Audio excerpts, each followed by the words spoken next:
It happened 3 years ago when my friends and I decided to go camping in a forest we'd never been to before. It was deep in the mountains, about a 3-hour drive from the nearest town. We were a group of 4, me, Jake, Claire, and Will. The place was called Pine Hollow. The name sounded harmless, but when we stopped for supplies at a nearby gas station, the old man at the counter gave us a strange look. "You kids camping in Pine Hollow?" he asked. His voice was gruff, and his expression was hard to read. "Yeah," Jake replied casually. The man shook his head. "Not many people go out there anymore. You kids be careful. Don't wander too far from your camp, and if you hear anything strange, ignore it." We laughed it off as a typical small-town warning meant to scare tourists. But in hindsight, we should have listened. The first night, we set up our tents near a clearing with a small creek running through it. The first night was uneventful, at least at first. We roasted marshmallows, told stupid jokes, and talked about nothing in particular. Around midnight, the forest went silent. The kind of silence that makes your ears ring. No wind, no crickets, nothing. I remember looking at Jake and whispering, "Do you hear that?" "Hear what?" he asked. "That's the point. There's nothing to hear."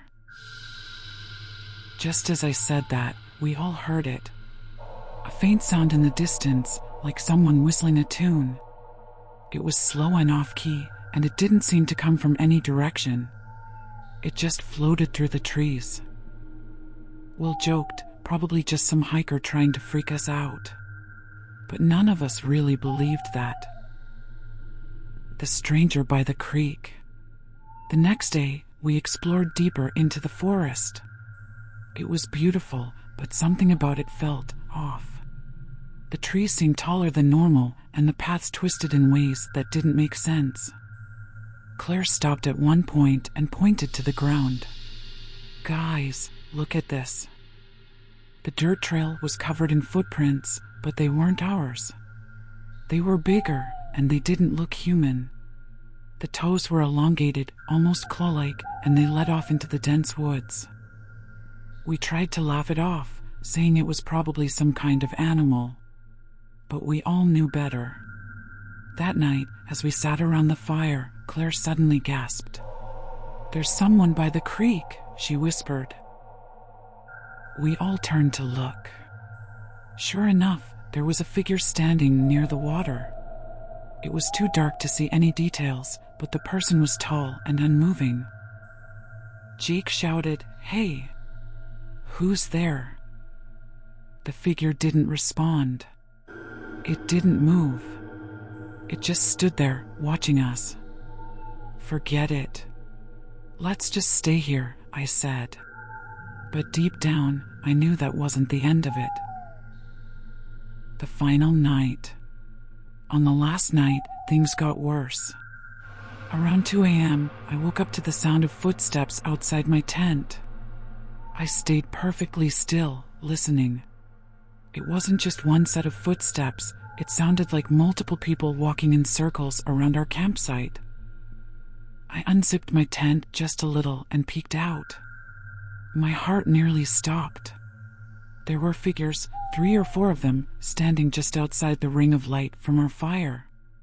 They were unnaturally tall, their limbs too long, and their heads tilted at impossible angles. I froze, trying not to make a sound. Suddenly, one of them turned its head sharply in my direction, as if it knew I was watching. The next thing I remember is Claire screaming. Her tent had been ripped open, and she was gone. Jake and Will bolted from their tents, yelling her name, but she didn't answer. We grabbed our flashlights and ran into the woods, calling out for her. The only response was that same whistling tune echoing through the trees. The aftermath. We never found Claire. After hours of searching, we made it back to the campsite, only to find that everything we brought, our tents, our gear, even the fire pit, was gone. It was like we had never been there.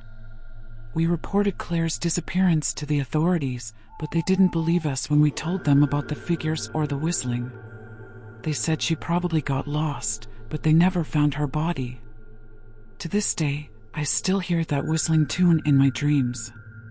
And every time I do, I wake up with the same feeling that someone or something is standing outside my window, watching me.